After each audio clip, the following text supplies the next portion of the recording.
do is just go upstairs, log onto my computer, and send an email message. They shared the honors, and Comet Hale-Bopp came into view in March 1997. For 3 months, the comet was a star. Touched by the sun's light and warmth, it put on a magnificent show. But it was only fleeting fame, and it headed away from the sun for another 3,500 years of dark, frozen obscurity.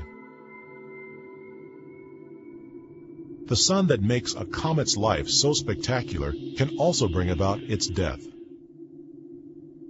Not all comets manage to swing past and escape.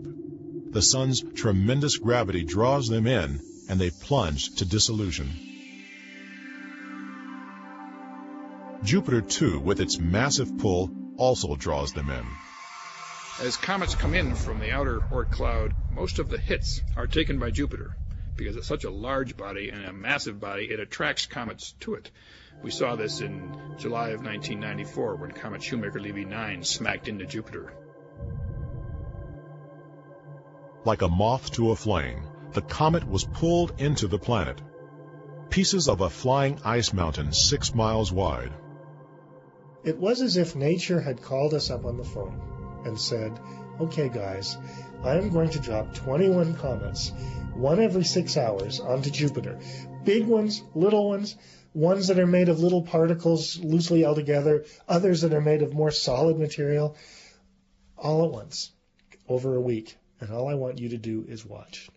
And watch we did. Ground-based telescopes caught the flash from the first fireballs as the comet pieces detonated in Jupiter's atmosphere. The explosions created brilliant glowing clouds above the planet, recorded by the latest infrared cameras. From the Hubble Space Telescope high above the Earth came images of the pearly string of comets heading toward destruction.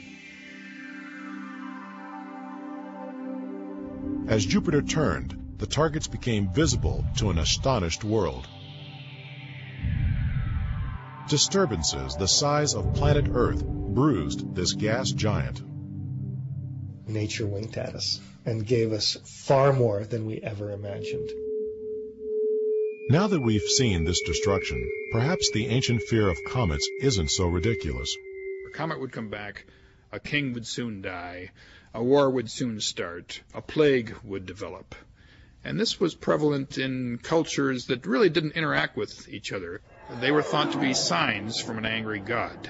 They weren't celestial bodies. They were phenomena that occurred in the atmosphere to warn sinners that they had better repent, or else the next one will be a direct hit. Drawings on Chinese tombs show comets as broom stars, stars that cleared the heavens. A coin commemorating the death of Julius Caesar has a comet foretelling the event. The same for the sack of Jerusalem. My favorite object in the solar system is Comet Halley, not because it's the largest, not because it's the brightest, because it has the richest history. It's been scaring the hell out of people for well over 3 millennia. The famous Bayeux Tapestry recounts the historic invasion of England in 1066 with Halley's comet overhead. When Giotto painted his Nativity in the 14th century, over the stable he painted not a wandering star, but Halley's comet. March 1986, and Comet Halley approaches Earth. From out by Neptune, it falls toward the sun, passing us en route. Brief snapshots in Halley's life before it faded into the colder depths of space. But before it departed, it was welcomed by a flotilla of craft hoping to tease out a few of its secrets. The first in the armada of spaceships were 2 Japanese craft. They inspected from a safe distance. Then 2 Soviet probes caught the first close-up pictures. 6,000 miles from the comet seemed safe, but a blast of dust damaged the craft. Next out, Giotto, named after the artist. Its ambitious mission was to fly within a couple hundred miles of the violent nucleus. Giotto's electric eye showed the world the origin of the multi-million-mile tails. They came from a nucleus only 10 miles across. Every hour, 50,000 tons of gas and dust gushed out. But Giotto flew too close and paid the price, having its eye put out. Giotto did allow scientists to paint a picture of Halley's peanut-shaped nucleus. As it's warmed by the sun, two main fissures spew out dust and gas. Activity is greatest when they face the sun. The comet actually tumbles, taking just over 2 days to rotate. With each 76-year passage, another 200 million tons of gas and dust are lost. Eventually, all that will remain will be a dark, inactive lump. The line between comets and asteroids is no longer as clearly drawn as it once was. The ices that were once there that made it a comet will soon become dissipated because of its prolonged life near the sun, and it will become an asteroid because it's lost its ability to outgas.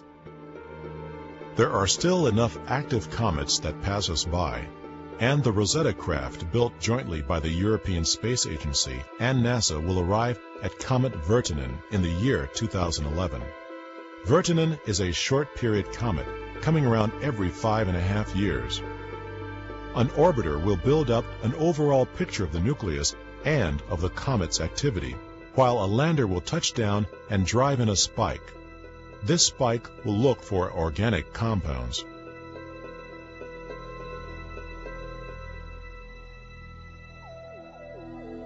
NASA is also planning Mission Stardust to surf the comet dust and gather a little.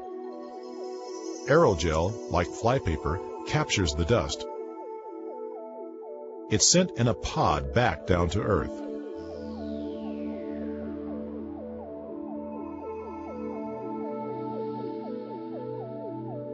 It's likely that comets brought to the early Earth the carbon-based molecules and